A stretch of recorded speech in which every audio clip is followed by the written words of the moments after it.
Take 7 action. मैं देश के 1 लाख ऐसे नौजवानों को राजनीति में लाऊंगा जिनके परिवार का राजनीति से कोई लेना देना नहीं है।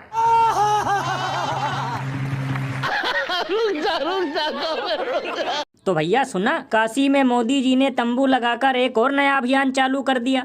अब ये देश के लाखों नौजवानों को राजनीति में उतारेंगे। तब तो लल्लन भैया ये मोदी जी ने बहुत ही बढ़िया निर्णय लिया है। यानी कि अब सांडों से ज्यादा हर गली मोहल्ले में केवल युवा नेता दिखाई पड़ेंगे।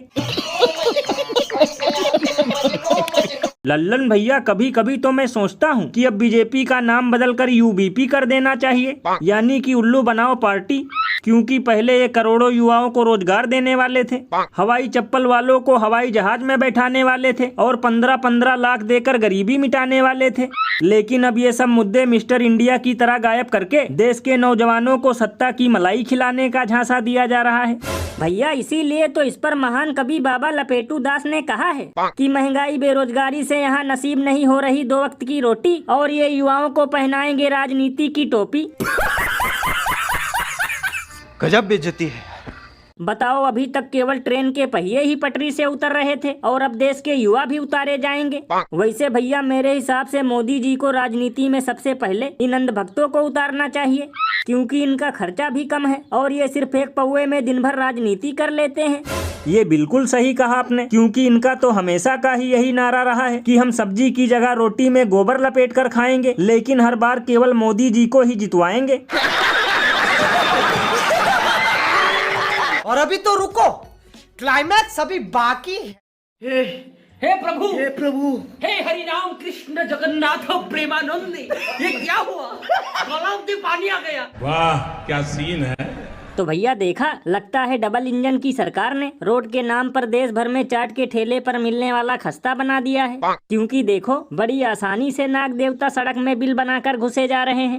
तब तो लल्लन भैया ये सब देखकर अंधे भी जोर जोर से हंस रहे होंगे और गूंगे भी यही कह रहे होंगे कि जो कारनामा नहीं दिखाती हमारे देश की मीडिया दलाल, वो खबर दिखा रहा है महादेव के गले का हार। यानी लल्लन भैया अब तो वास्तव में मानना पड़ेगा कि देश में भ्रष्टाचार रायते से भी ज्यादा फैल चुका है, क्योंकि खुद नाग देवता ही डबल इंजन की पोल खोल रहे हैं।